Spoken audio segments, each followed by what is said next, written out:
Hello, I'm E.F. Sands, and welcome to Bedtime Stories. Today, I'm going to be reading from chapter 18 in my first novel, Misguided Envy. This story follows Kai and Danica, a couple who are trying desperately to have a child. After going through tons of different options, they try the old-fashioned way, and with Kai, it's her first time. This chapter is called Unicorn Halo, chapter 18.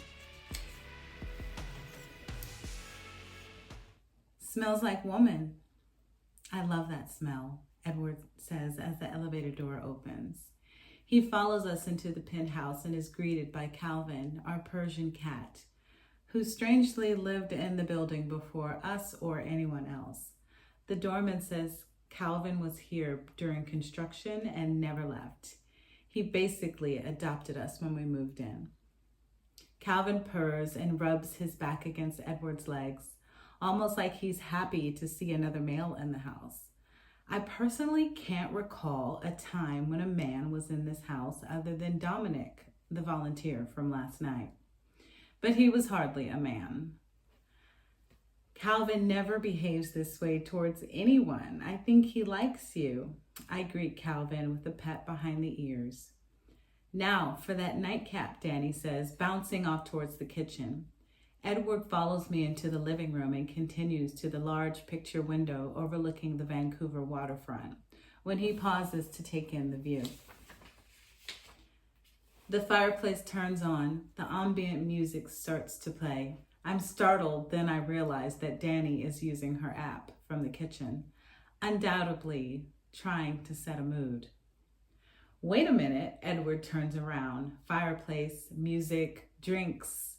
Two of the most beautiful women in the city. Am I missing something here? Are you two trying to seduce me?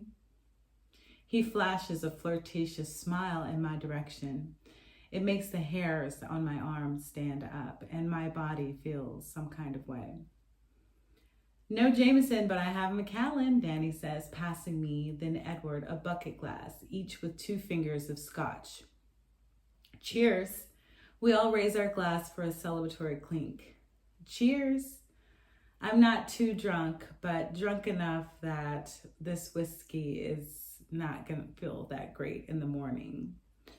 Good job, baby, Danny says, kissing me on the lips. I know what she's doing, but I don't stop her. I take her in, kissing her deeper, knowing that Edward is watching, but letting myself go anyway.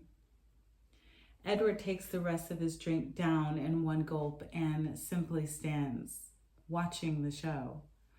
Then Danny reaches out her right hand and draws him closer to us before standing on her tippy toes and kissing his lips. We're all so close now, and I can smell the whiskey on his breath. He kisses Danny, his right hand down my back, guiding me closer to him. Danny kisses me first, her left hand caressing my breast, and her hand slides further down, caressing my buttocks and squeezing. Danny stops kissing me and gently turns my face towards Edward, pushing us towards the kiss for my first kiss with someone of the opposite sex. There's an urgency in Edward's kiss, and he squeezes my ass harder and kisses me more intensely as I respond. Danny pinches my nipples through my satin dress. I'm so turned on that I'd never stop what was about to happen.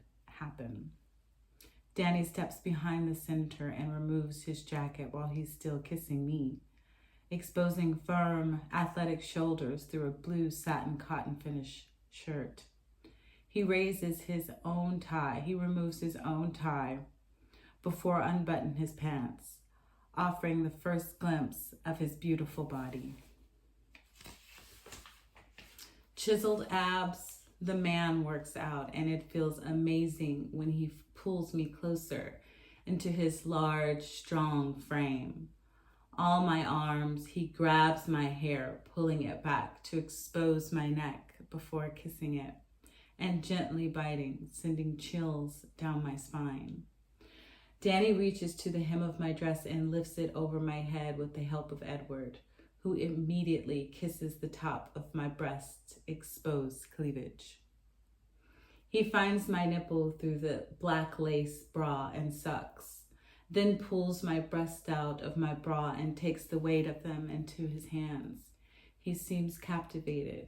He gives them a jiggle before taking my nipples into his mouth, one after the other.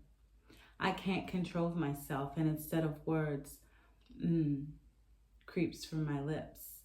Danny gives me a smile before descending to her knees to release Edward from the confines of his slacks. She helps him remove his belt while he takes off his shoes, kissing me eagerly and focused on my breast. Danny lowers his pants and his boxer briefs with them, setting free a diving board cock. Once Edward's member enters the picture, the mood changes, and I feel reality creep in. "Oh," Danny says, and takes his hardness into her mouth.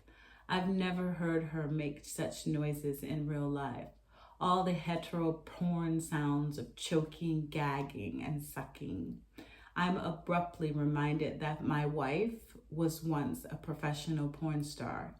She gives my arm a gentle tug down towards, and I drop to my knees to her, face to face with Edward's manhood. "Suck it, Kai," she says, holding it like a microphone to my mouth. "Yeah, suck it, Kai," Edward says. I can feel his hands in my hair, stroking and waiting to see if I'll do what I'm told. Danny takes his cock into her mouth to demonstrate before pointing it towards me, like it's my cue to sing.